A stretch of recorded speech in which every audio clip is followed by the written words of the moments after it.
भक्तिहीन पुरुषों की गति और भगवान की पूजा विधि का वर्णन। राजा निर्मि ने पूछा कि योगेश्वरों, आप लोग तो श्रेष्ठ आत्मज्ञानी और भगवान के परम भक्त हैं। कृपा करके यह बतलाइए कि जिनकी कामनाएं शांत नहीं हुई और लौकिक पारलौकिक भोगों की लालसा मिटी नहीं है और मन एवं इंद्रियां भी वश में नहीं है, जो प्राय भगवान का भजन भी नहीं करते, ऐसे लोगों की क्या गति होती है।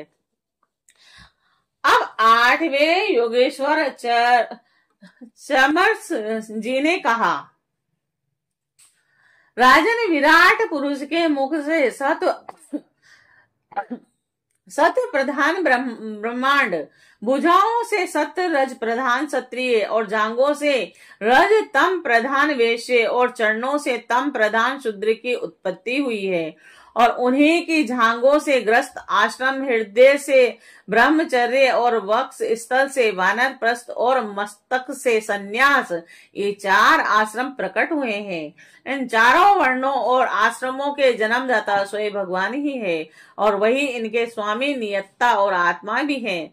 और इसीलिए इन वर्ण और आश्रमों में रहने वाला जो मनुष्य भगवान का भजन नहीं करता बल्कि उल्टा उनका अनादर करता है, वह अपने स्थान, वर्ण, आश्रम और मनुष्य योनि से भी युक्त हो जाता है।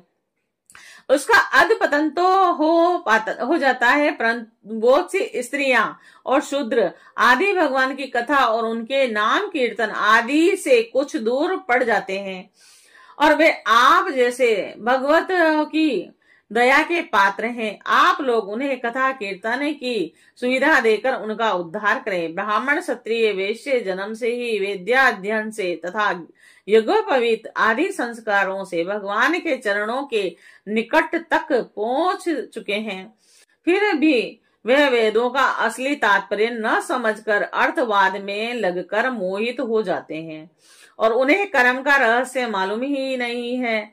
मूर्ख होने पर भी वे अपने को पंडित मानते हैं और अभिमान में अकड़े रहते हैं।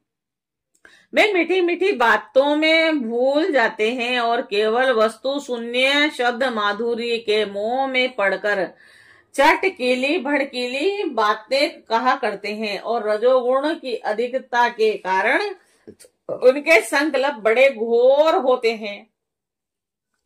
कामनाओं की तो सीमा ही नहीं रहती। उनका क्रोध भी ऐसा होता है जैसे सांप का। बनावट और घमंड से उन्हें प्रेम होता है। वह पापी लोग भगवान के प्यारे भक्तों की हंसी उड़ाया करते हैं। वह मूर्ख बुढ़े बूढ़ों की नहीं, स्त्रियों की उपासना करते हैं और यही नहीं, वे परस्पर इकट्ठे होकर उस घर गृहस्थी के संबंध में ही बड़े बड़े मंसूबे बांधते हैं जहां का सबसे बड़ा सुख स्त्री सहवास से ही सीमित है। वह यदि कभी यज्ञ भी करते हैं तो अन्न दान नहीं करते और विधि का उल्लंघन करते और दक्षिणा तक नहीं देते। वे कर्म का रहस्य न जानने वाले मूर्ख केवल अपनी जीव को संतुष्ट करने और पेट की भूख मिटाने और शरीर को पुष्ट करने के लिए बेचारे पशुओं की हत्या करते हैं। धन, वैभव, कुलीनता, विद्या, दान, सौंदर्य, बल और कर्म आदि के घमंड से अंधे हो जाते हैं तथा वे दुष्ट उन भगत प्रेमी संतों तथा ईश्वर का भी अपमान कर रहते हैं। राजन, वेदों ने इस बात को बार बार दोहराया है कि भगवान आकाश के समान नित्य निरंतर समस्त शरीरधारियों में स्थित हैं। वे ही अपनी आत्मा और प्रियतम हैं, परंतु वे मूर्ख इस वेद वाणी को तो सुनते ही नहीं और केवल बड़े बड़े मनोरथों की बात आपस में कहते सुनते रहते हैं और वेद ध्वनि के रूप में ऐसे ही कर्मों के करने की आज्ञा देता है कि जिसमें मनुष्य के स्वभाव की वृत्ति नहीं होती है। संसार में देखा जाता है कि मैथुन, मांस और मद की और प्राणी की स्वभाव वृत्ति हो जाती है। अब उसे उसमें प्रवृत्त करने के लिए विधान तो यही हो ही नहीं सकता। ऐसी स्थिति में विवाह यज्ञ स्वमात्र मणि यज्ञ के द्वारा ही जो उनके सेवन की व्यवस्था की गई है और उसका अर्थ है कि लोगों की उच्छृंख प्रवृत्ति का नियंत्रण, उनकी मर्यादा में स्थापन और वास्तव में उनकी ओर से लोगों को हटाना इस वृत्ति को अभिष्ट है। धन का एकमात्र फल है धर्म, क्योंकि धर्म से ही परम तत्व का ज्ञान और उसकी निष्ठा परोक्ष अनुभूति सिद्ध होती है और निष्ठा में ही परम शांति है। परंतु यह कितने खेद की बात है कि लोग उस धन का उपयोग घर गृहस्थी के स्वार्थों में या काम भोग में ही करते हैं और यह नहीं देखते कि हमारा यह शरीर मृत्यु का शिकार है और यह मृत्यु किसी प्रकार भी टाली नहीं जा सकती। और श्रोत्रामणि, यज्ञ में भी सुरा को सूंघने का ही विधान है, पीने का नहीं। यज्ञ में पशु का आलंबन स्पर्श मात्र ही है, हिंसा नहीं। और इसी प्रकार अपनी धर्म पत्नी के साथ मैथुन की आज्ञा भी विषय भोग के लिए नहीं, धर्म आदिक परंपरा की रक्षा के निर्मित संतान उत्पन्न करने के लिए दी गई है। परंतु जो लोग अर्थवाद के वचनों में फंसे हैं, विषयी हैं, वे अपने इस विशुद्ध धर्म को जानते ही नहीं। जो इस विशुद्ध धर्म को नहीं जानते वे घमंडी, वास्तव में तो दुष्ट हैं, परंतु समझते हैं अपने को श्रेष्ठ। वे धोखे में पड़े हुए लोग पशुओं की हिंसा करते हैं और मरने के बाद वे पशु ही उन्हें मारने वाले को खाते हैं और यह शरीर मृतक शरीर है और इसके संबंध में भी इसके साथ ही छूट जाते हैं। जो लोग इस शरीर से तो प्रेम की गांठ बांध लेते हैं और दूसरे शरीर में रहने वाले अपने ही आत्मा एवं सर्वशक्तिमान भगवान से द्वेष करते हैं, उन मूर्खों का अधपतन निश्चित है। और जिन लोगों ने आत्मज्ञान संपादन करके केवल्य मोक्ष नहीं प्राप्त किया और जो पूरे पूरे मूढ़ भी नहीं है, वे अधूरे इधर के और न उधर के, वे अर्थ धर्म काम इन तीनों पुरुषार्थों में फंसे रहते हैं। एक क्षण के लिए भी उन्हें शांति नहीं मिलती, वे अपने हाथों अपने पैर में कुल्हाड़ी मारे रहते हैं और ऐसे ही लोगों को आत्मघाती कहते हैं। अज्ञान को ही ज्ञान मानने वाले इन आत्मघातियों को कभी शांति नहीं मिलती और इनके कर्मों की परंपरा कभी शांत नहीं होती।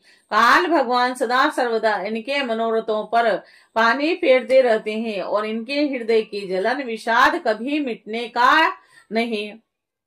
राजन, जो लोग अंतर्यामी भगवान श्री कृष्ण से विमुख हैं, वे अत्यंत परिश्रम करके ग्रह पुत्र मित्र और धन संपत्ति इकट्ठी करते हैं, परंतु उन्हें अंत में सब कुछ छोड़ देना पड़ता है और चाहने पर भी विवश होकर घोर नरक में जाना पड़ता है। भगवान का भजन न करने वाले विषयी पुरुषों की यही गति होती है। राजा ने पूछा कि योगेश्वरों, आप लोग कृपा करके यह बताइए कि भगवान किस समय किस रंग का और कौन सा आकाश स्वीकार करते हैं और मनुष्य किन नामों से विधियों से उनकी उपासना करते हैं। अब 90 योगेश्वर करभाजन जी ने कहा, राजन 4 युग हैं, सत्य, त्रेता, द्वापर और कली। इन युगों में भगवान के अनेक रंग नाम आकृतियां होती है तथा विभिन्न विधियों से उनकी पूजा की जाती है।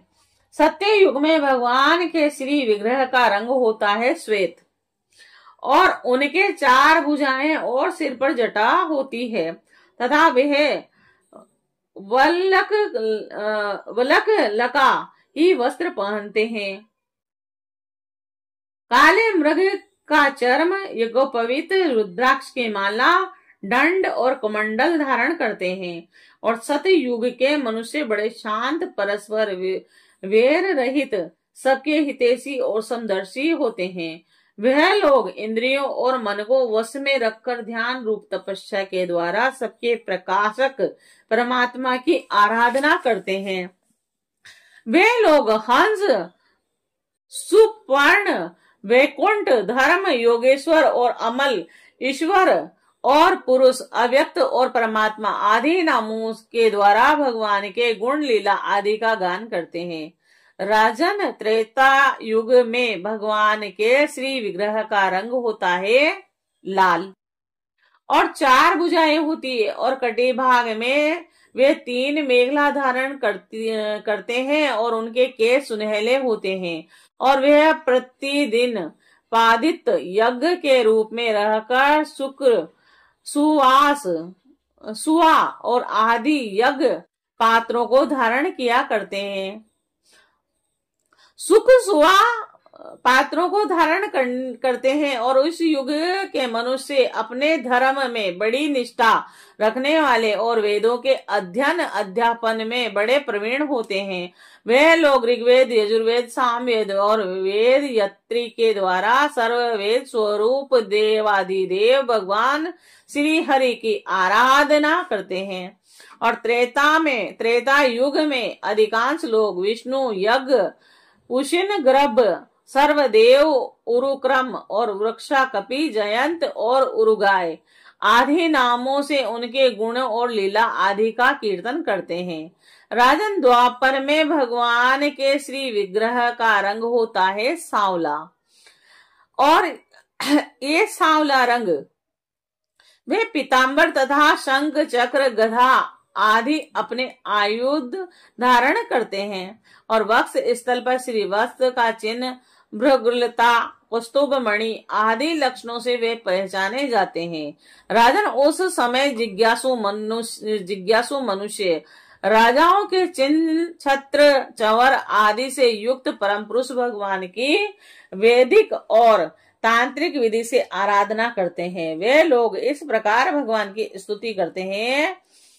ज्ञान स्वरूप भगवान वासुदेव एवं क्रिया शक्ति स्वरूप संकर्षण, हम आपको बार बार नमस्कार करते हैं। भगवान प्रद्युम्न और अनिरुद्ध के रूप में हम आपको नमस्कार करते हैं। ऋषि नारायण, महात्मा नर, विश्वेश्वर, विश्वरूप और सर्वभूतात्मा भगवान को हम नमस्कार करते हैं।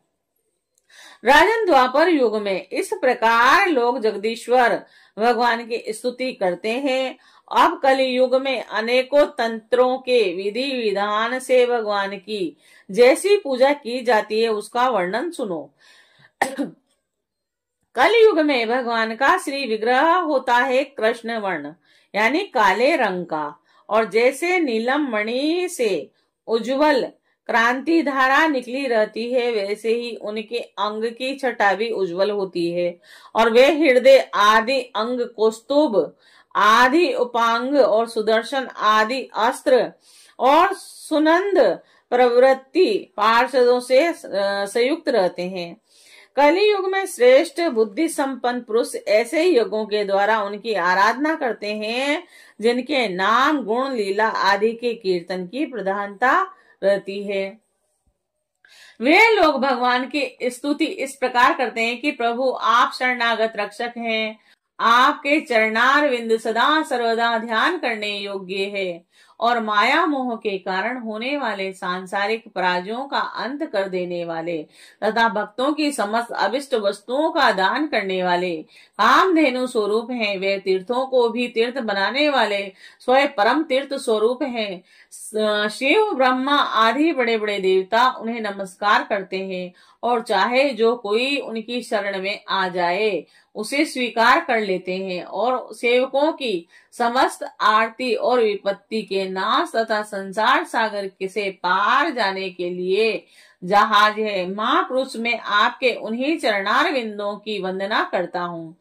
भगवान आपके चरण कमलों की महिमा कौन कहे। रामा अवतार में आपने अपने पिता दशरथ जी के वचनों से देवताओं के लिए भी वांछनीय और दुसज्जय राज लक्ष्मी को छोड़कर आपके चरण कमल वन वन घूमते फिरे। सचमुच आप धर्म निष्ठा की सीमा है और महापुरुष अपनी प्रियसी सीता जी के चाहने पर जानबूझकर आपके चरण कमल माया मृग के पीछे दौड़ते रहे। सचमुच आप प्रेम की सीमा है। प्रभु मैं आपके उन्हीं चरणार विंदों की वंदना करता हूँ। राजन, इस प्रकार विभिन्न युगों के लोग अपने अपने युग के अनुरूप नाम रूपों द्वारा विभिन्न प्रकार के भगवान की आराधना करते हैं, और इसमें संदेह नहीं है कि धर्म अर्थ काम मोक्ष सभी पुरुषार्थ के एकमात्र स्वामी भगवान श्री हरि ही हैं।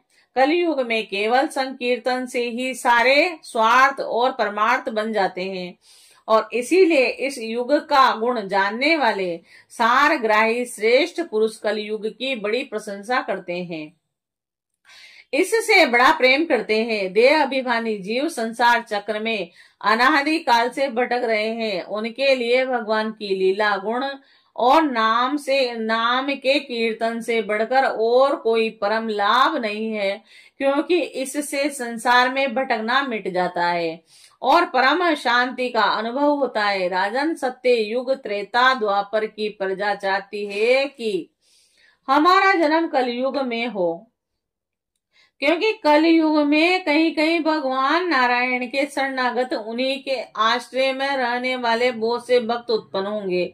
और महाराज विदेह, कलयुग में द्रविड़ देश में अधिक भक्त पाए जाते हैं, जहाँ ताम्रपर्णी, कृतमाला, पयस्विनी, परम पवित्र कावेरी, महानदी, प्रतीची नाम की नदियां बहती है। राजन, जो मनुष्य इन नदियों का जल पीते हैं प्राय उनका अंतकरण शुद्ध हो जाता है और वे भगवान वासुदेव के भक्त हो जाते हैं। राजन, जो मनुष्य यह करना बाकी है वह करना आवश्यक है, इतना इत्यादि कर्म वासनाओं का अथवा भेद बुद्धि का परित्याग करके सर्व आत्मभाव से शरणागत वत्सल प्रेम के वरदानी भगवान मुकुंद की शरण में आ गया है, वह देवताओं, ऋषियों, पितरों, प्राणियों, कुटुंबियों और अतिथियों के ऋण से उऋण हो जाता है, और वह किसी के अधीन, किसी का सेवक, किसी के बंधन में नहीं रहता। जो प्रेमी भक्त अपने प्रीतम भगवान के चरण कमलों का अन्य भाव से दूसरी भावनाओं, आस्थाओं, प्रवृत्तियों और वृत्तियों को छोड़कर भजन करता है, उनसे पहली बात तो यह है कि पाप कर्म होते ही नहीं, परंतु यदि कभी किसी प्रकार हो भी जाए तो परम पुरुष भगवान श्री हरि उनके हृदय में बैठकर वह सब धो बहा देते हैं और उनके हृदय को शुद्ध कर देते हैं। नारद जी कहते हैं कि वसुदेव जी मिथिला नरेश राजा निर्मी 9 योगेश्वरों से इस प्रकार भागवत धर्मों का वर्णन सुनकर बहुत आनंदित हुए, और उन्होंने अपने ऋतिज और आचार्यों के साथ ऋषभ नंदन 9 योगेश्वरों की पूजा की, और इसके बाद सब लोगों के सामने ही वे सिद्ध अंतर्ध्यान हो गए और देहराज निर्मी उनसे सुने हुए भागवत धर्मों का उच्चारण किया और परम गति को प्राप्त हुए। महाभाग्यवान वसुदेव, मैंने तुम्हारे आगे जिस भागवत धर्म का वर्णन किया है, तुम भी यदि श्रद्धा के साथ इसका आचरण करोगे तो अंत में सब आसक्तियों से छूटकर भगवान का परम पद प्राप्त कर लोगे। और वसुदेव जी, तुम्हारे और देवकी के यश से तो सारा जगत भरपूर हो रहा है, क्योंकि सर्वशक्तिमान भगवान श्री कृष्ण तुम्हारे पुत्र के रूप में अवतीर्ण हुए हैं, और तुम लोगों ने भगवान के दर्शन, आलिंगन तथा बातचीत करने एवं उन्हें सुलाने, बिठलाने, खिलाने आदि के द्वारा वात्सल्य स्नेह करके अपना हृदय शुद्ध कर लिया है। तुम परम पवित्र हो गए हो। और वसुदेव जी, शिशुपाल, पुंडरक और सालव आदि राजाओं ने तो वेरभाव से ही श्री कृष्ण की चाल ढाल, लीला विलास, चितवन, बोलन आदि का स्मरण किया था, और वो भी नियम अनुसार नहीं, सोते, बैठते, चलते फिरते स्वाभाविक रूप से ही। फिर भी उनकी चित्तवृत्ति श्री कृष्ण कार हो गई और वे सारूप्य मुक्ति के अधिकारी हुए। और फिर जो लोग वे प्रेम भाव से, अनुराग से श्री कृष्ण का चिंतन करते हैं, उन्हें श्री कृष्ण की प्राप्ति होने में कोई संदेह नहीं है।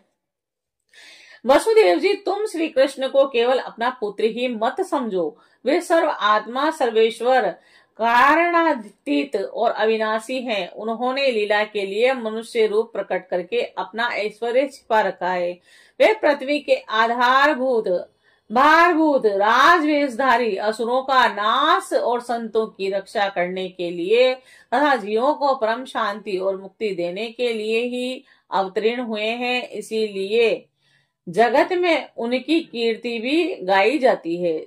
श्री शुक्रदेव जी कहते हैं कि प्रिय परीक्षित, नारद के मुख से यह सब सुनकर परम भगवान वसुदेव और परम भाग्यवती देवकी जी को बड़ा ही विस्मय हुआ और उनमें जो कुछ माया मोह अवशेष था उसे उन्होंने तत्क्षण छोड़ दिया। राजन, यह इतिहास परम पवित्र है। जो एकाग्र चित्त से इसे धारण करता है वह सारा शोक मोह दूर करके ब्रह्म पद को प्राप्त करता है।